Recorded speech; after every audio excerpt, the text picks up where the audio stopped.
यदि कोई मुझसे प्रेम करे तो वो मेरा शुभ संदेश का अनुसरण करे, तब मेरा पिता उससे प्रेम करेगा और हम उसके पास आएंगे तथा उसके साथ निवास करेंगे।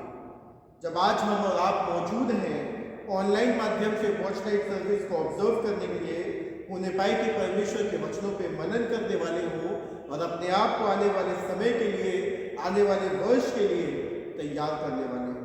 आइए हम अपने स्वरों को झुकाएंगे और प्रार्थना में आगे बढ़ेंगे। हमसे प्रेम करने वाले सर्वशक्तिमान दयालु पिता परमेश्वर, नम्रता और दीनता के साथ आपके सम्मुख अर्पित है परमेश्वर, हृदय से धन्यवाद देते हैं इस समय के लिए जो आपने हमें दिया है। होने पाए कि आप पे होकर के हम अपना जीवन व्यतीत करें, आपके नाम को आदर स्तुति अर्पित करें। खासतौर पे आपने आज तक संभाला है, आगे भी संभालने वाले हैं परमेश्वर। होने पाए कि दिन प्रतिदिन हम अपने जीवन से, अपने कामों से आपके नाम को हम सिताइश देने वाले हो परमेश्वर। जब हम अपने घरों से ऑनलाइन माध्यम से परमेश्वर इस नए वर्ष में प्रवेश करते हैं आपके वचन के साथ परमेश्वर, होने पाए आप हमें से हर एक का हाथ थामने वाले हो, हर एक व्यक्ति के साथ हो परमेश्वर कि हम सब सारा आदर, सारी महिमा, सारा जलाल आपको सौंपने वाले हो परमेश्वर। इस नए वर्ष में आप हम सब की अगुवाई करने वाले हो। प्रार्थना आपके बेटे हमारे प्रभु यीशु मसीह के नाम से मांगते हैं, सुनिए और कबूल कीजिएगा, आमीन। प्रभु आपके साथ हो और आपके साथ भी हो। सुसमाचार का पाठ जो कि लिया गया है यूहन्ना रचित सुसमाचार, उसका 15वां अध्याय पद 1 से लेके 9 तक। यूहन्ना रचित सुसमाचार 15वां अध्याय पद 1 से लेके 9 तक लिखा है, सच्ची दाखलता मैं हूँ और मेरा पिता किसान है। जो डाली मुझ में है और नहीं फलती उसे वो काट डालता है, और जो फलती है उसे वो छांटता है ताकि और फले। तुम तो उस वचन के कारण जो मैंने तुमसे कहा है शुद्ध हो। तुम मुझ में बने रहो और मैं तुम में। जैसे डाली यदि दाखलता से बनी ना रहे तो अपने आप से नहीं फल सकती, वैसे ही तुम भी यदि मुझ में बने ना रहो तो नहीं फल सकते। मैं दाखलता हूँ, तुम डालियाँ हो। जो मुझ में बना रहता है और मैं उसमें, वो बहुत फल फलता है, क्योंकि मुझसे अलग होकर तुम कुछ भी नहीं कर सकते। यदि कोई मुझ में बना ना रहे तो वो डाली के समान फेंक दिया जाता और सूख जाता है, और लोग उन्हें बटोर कर आग में झोंक देते हैं और वे जल जाती हैं। यदि तुम मुझ में बने रहो और मेरे वचन तुम में बने रहे तो जो चाहो मांगो और वह तुम्हारे लिए हो जाएगा। मेरे पिता की महिमा इसी से होती है कि तुम बहुत सा फल लाओ, तभी तुम मेरे चेले ठहरोगे। जैसे पिता ने मुझसे प्रेम रखा वैसे ही मैं तुमसे प्रेम रखता हूँ। मेरे प्रेम में बने रहो।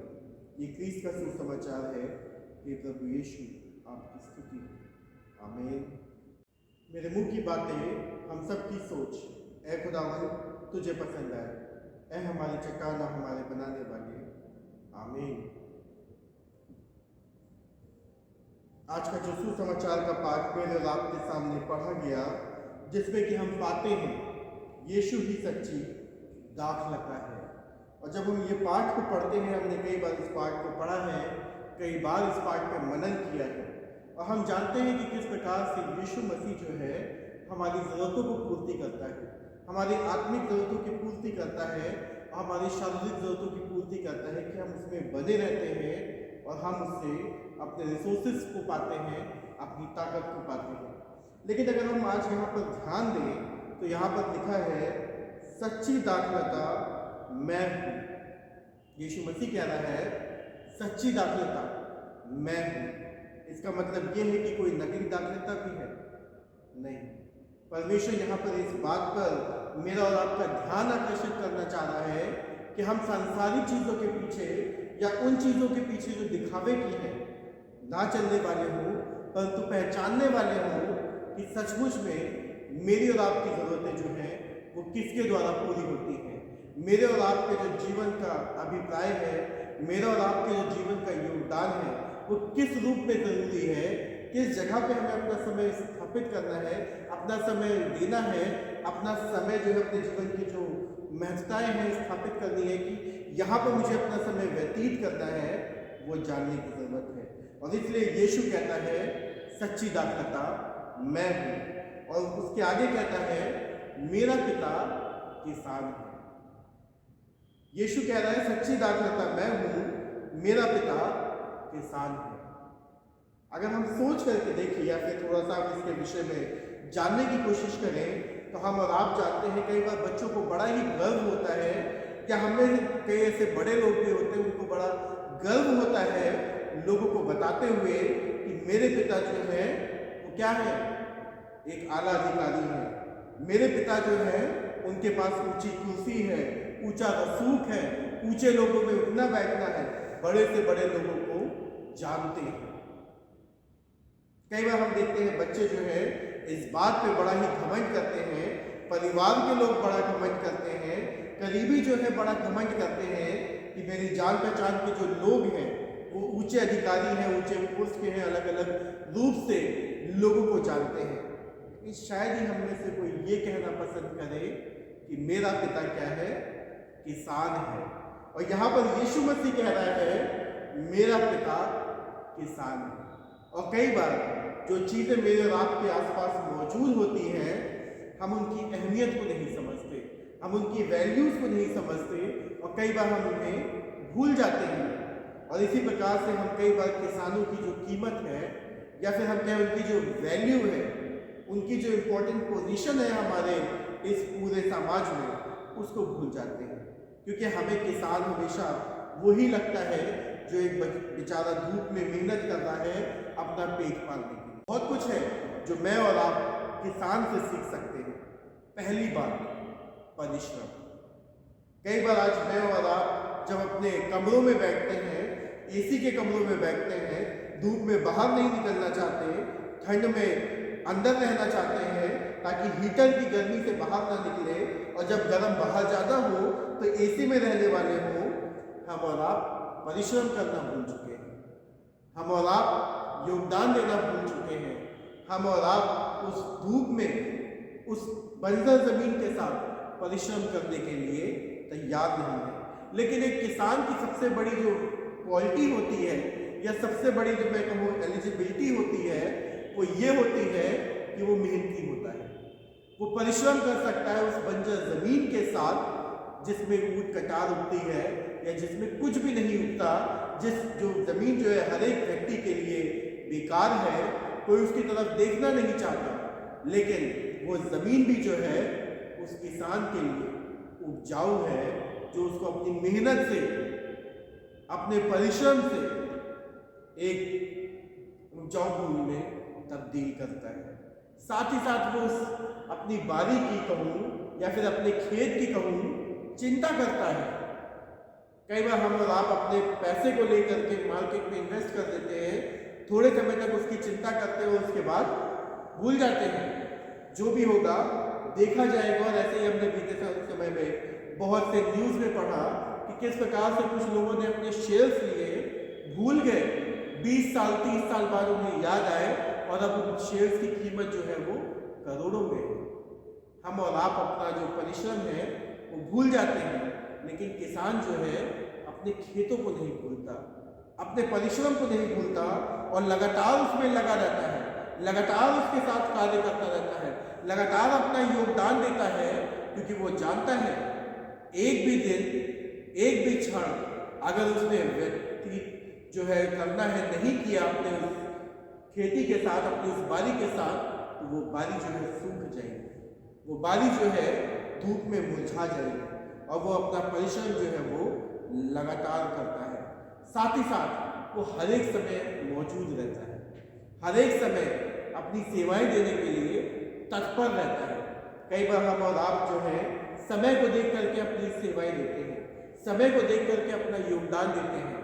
अगर समय के अलावा किसी का फ़ोन आ गया तो मैं और आप क्या तो उठाएंगे नहीं, और अगर उठा लिया तो उससे कहते हैं सुबह बात करना, अभी समय नहीं। ये कोई समय होता है फ़ोन करने का? समय तो देख लेते फ़ोन करने से पहले।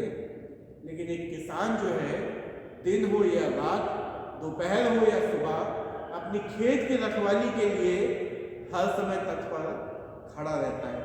और साथ ही साथ एक किसान जो है वो बहुत ही दीन होता है, बहुत ही नम्र होता है। कैसे? वो खेत में जब कार्य करता है तो वो ये नहीं देखता कि ये काम तो मेरा है और ये काम नौकरों का है, सेवकों का है, मेरा नहीं है तो मैं नहीं करूँगा। वो अपने खेत में हर एक कार्य करने के लिए तैयार है, हर एक प्रकार का परिश्रम करने के लिए तैयार है, और ऐसा कुछ भी नहीं है जो वो नहीं करता। सब कुछ करने के लिए तैयार है, सिर्फ इसलिए कि उसका जो खेत है फल लाने वाला हो, उसका जो खेत है अपने में फल लेकर के आए, जिससे कि लोगों का जीवन यापन आसानी से हो सके। और हम यहाँ पर देखते हैं कि इस प्रकार से यीशु मसीह कह रहा है, सच्ची दाखलता मैं हूँ और मेरा पिता किसान है। और उसके साथ ही साथ वो बताता है मुझे और आपको किस प्रकार से मुझे और आपको यीशु मसीह में बने रहने की जरूरत है। क्योंकि जब हम पेड़ के साथ नहीं बने रहेंगे, तने के साथ नहीं बने रहेंगे, आपस में जुड़े नहीं रहेंगे, तो हम फल नहीं ला सकते। क्या ऐसा संभव है कि टहनी जो है वो अपने पेड़ से हट जाए या अपने पेड़ से अलग हो जाए और अपने आप में फल ले आए? शायद ये संभव है। हम कह सकते हैं कि उसको हम गाड़ दें और वो पेड़ बन जाए और उसके बाद उसमें से फल निकल आए, तो वहां पर भी एक तना तैयार होगा जिसमें से टहनियां निकलेंगी। लेकिन हम बात कर रहे हैं कि एक तने में से जो टहनी है वो अलग हो जाए और कहें कि मैं अपने आप फल ला सकती हूँ, तो शायद ये संभव नहीं है। क्योंकि हम एक दूसरे पर निर्भर हैं, एक दूसरे से मेरा और आपका जीवन जुड़ा है, एक दूसरे को हम अपनी सेवाएं जो हैं समर्पित करते हैं। और इस समय हम सब ने बीते समय में याद होगा वो समय देखा जब हम लॉकडाउन में रहे, और जब लॉकडाउन में रहे तो एक बात जो थी वो बड़ी ही विचित्र थी। मैंने और आपने भी ध्यान दिया होगा कि सारी सड़कें जो थी वो खाली हो गई। फिर क्या शहरों की हो, क्या गांव की हो, हाईवे हो, गलियां हो, सब जगह सन्नाटा था, सब जगह खाली सड़कें दिखती थी। और उस समय मैं ये सोच रहा था कि ये जो सड़कें हैं हमारी, जो एक शहर को दूसरे शहर से जोड़ती हैं, अगर ये ही ना हो तो शायद कोविड को रोकना बड़ा आसान होता। क्योंकि ना ही हम कहीं से आ सकते हैं कहीं और ना ही कहीं और जा सकते हैं। तो अगर इन सड़कों पर बैरियर लगा दिया जाए तो जो जहाँ पर है वही रह जाएगा, और किसी भी रूप से जो वायरस है एक जगह से दूसरी जगह तक नहीं पहुँच पाएगा। लेकिन उसके बाद ही मैं और आप जानते हैं कि अगर हमने ऐसा किया तो हम सब के पास जो रिसोर्सेस है वो भी सीमित है। हम सब एक दूसरे पे निर्भर करते हैं। अनाज हमें कहीं और से चाहिए, तेल कहीं और से चाहिए, अलग अलग खाने की चीज़ें जो है वो अलग अलग जगहों से आती हैं।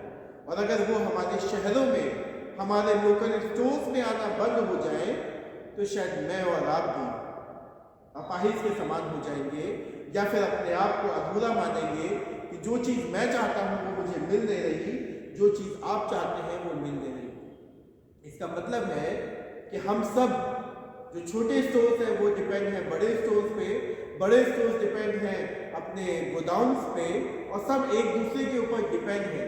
फिर वो चाहे एक छोटा गांव हो, एक छोटा घर हो, एक छोटा शहर हो, एक देश हो या दुनिया हो, हम सब एक दूसरे के ऊपर डिपेंड हैं अपनी ज़रूरतों की पूर्ति के लिए। और जब हम अपने आप को अलग करने की कोशिश करते हैं कि हम अकेले अपना जीवन व्यतीत कर सकते हैं, अपने आप में रह सकते हैं, तो एक बात समझ में आती है।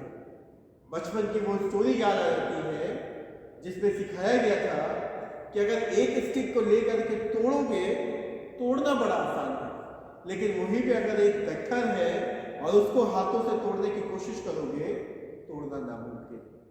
कई बार हम और आप भी आज जब संसार में अपना जीवन व्यतीत कर रहे हैं, परमेश्वर से दूर हो चुके हैं, क्योंकि संसार में हर एक चीज़ के लिए मेरे और आपके पास समय है। और हम आजकल के समय में देखते हैं किस प्रकार से जो नौजवान हैं वो अपना समय जो है हर एक जगह व्यतीत कर सकते हैं, हर एक चीज़ के लिए उनके पास समय है, सिवाय इसके कि वो परमेश्वर को अपना समय दें। क्योंकि परमेश्वर ही है जो कहता है कि सच्ची दाखलता मैं हूँ, और यदि तुम मुझ में बने रहोगे तो अपने जीवन को बचाने वाले होंगे। क्योंकि मैंने तुमसे अद्भुत प्रेम किया, जैसे पिता ने मुझसे प्रेम किया, मैंने भी तुमसे वैसा ही प्रेम किया। और पिता का प्रेम हमने जाना कि किस प्रकार से एक किसान जो है अपनी बारी की रखवाली करता है, अपने लोगों की चिंता करता है, और अपने जो खेती है उसमें लगातार परिश्रम करता है। क्योंकि अगर हम पुराने नियम में देखें यशायाह की पुस्तक उसका 5वां अध्याय, तो यहाँ पर दाख की बारी के गीत के बारे में लिखा हुआ है, जिसमें लिखा है, अब मैं अपने प्रियो के लिए और उसके दाख की बारी के विषय में गीत गाऊंगा। एक अति उपजाऊ टीले पर मेरे प्रिय की एक दाख की बारी थी। उसने उसकी मिट्टी खोदी और उसके पत्थर बीन कर उसमें उत्तम उत्तम जाति की एक दाख लता लगाई और उसके बीच में उसने एक गुम्बद बनाया और दाखरस के लिए एक कुंड भी खोदा। तब उसने दाख की आशा की, परंतु उसमें निकम्मी दाखें लगी। जो इस बात को दर्शा रहा है कि एक किसान जो है किस रूप से परिश्रम कर रहा है, किस रूप से अपना योगदान दे रहा है, किस रूप से कार्य कर रहा है, सिर्फ इसलिए कि उसकी दाख की बारी फल लाए।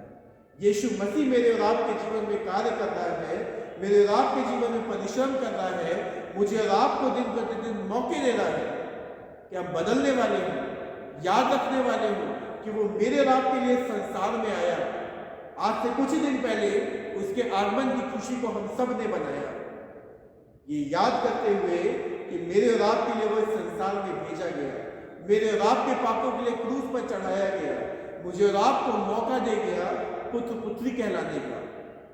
आज मुझे और आपको याद रखना है, जानना है कि उसके पीछे चलने वाले हैं, कि लोगों से वो प्रेम करने वाले हैं जो उसने मुझसे और आपसे किया, ताकि लोगों तक ये सुसमाचार का प्रचार होने वाला हो कि हमारे लिए एक बालक का जन्म हुआ जो कि कपड़े पे लिपटा हुआ चरनी में आया, जो किसी राजा महाराजा के समान नहीं परंतु एक दीन पुरुष के समान इस संसार में प्रवेश करता है और साथ ही साथ कहता है कि मेरा पिता भी मेरे समान दीन है, तेरी आशा में बैठा हुआ है तुझे अपने राज में प्रवेश देने के लिए। और सिर्फ क्या करना है, उसने आज्ञा दी है, मेरी आज्ञा ये है कि जैसे मैंने तुमसे प्रेम रखा तुम भी एक दूसरे से प्रेम किया करो।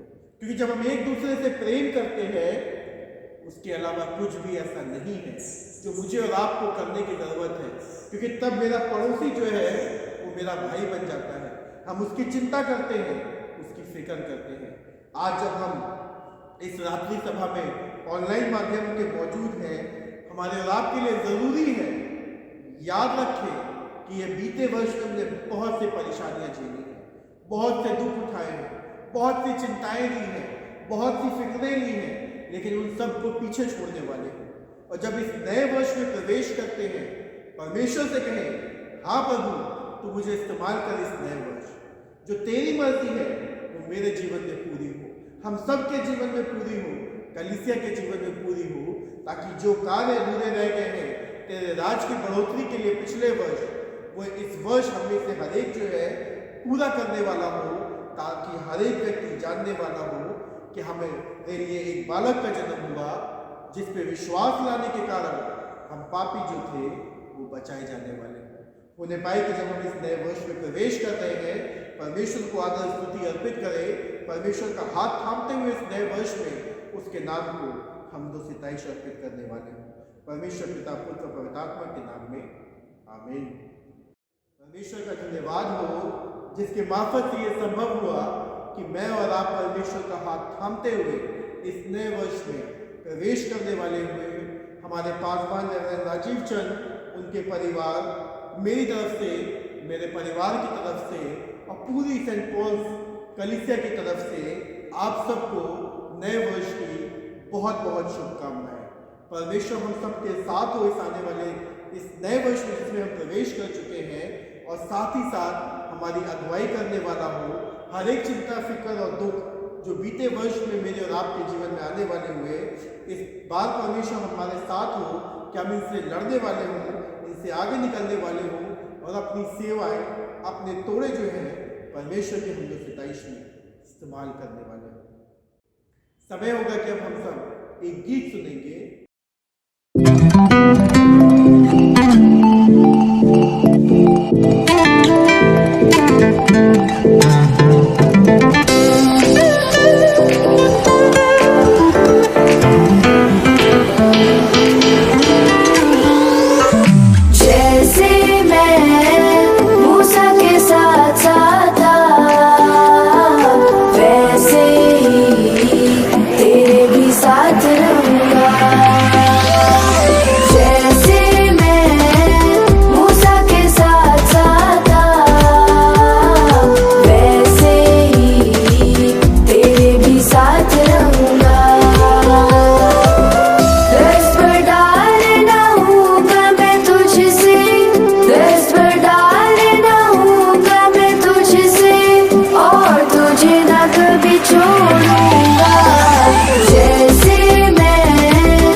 दयालु पिता परमेश्वर नम्रता और दीनता के साथ आपके सामने अर्पित है।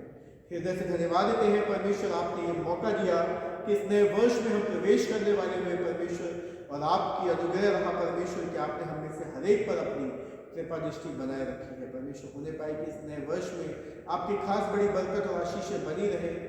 होने पाए परमेश्वर की हर एक बीमारी, हर एक परेशानी, हर एक दुख तकलीफ परमेश्वर बीते साल में जो हमारे साथ रही परमेश्वर, परिवारों के साथ रही, उनसे बाहर निकलने में आप हमें से हर एक की सहायता मदद करें परमेश्वर। और होने पाए परमेश्वर इस नए वर्ष में परमेश्वर जो कार्य हमारे रह गए हैं परमेश्वर, जो योगदान हमें आपके नाम की बढ़ोतरी के लिए दे रहे हैं परमेश्वर, उसे हम पूरा करने वाले हों परमेश्वर।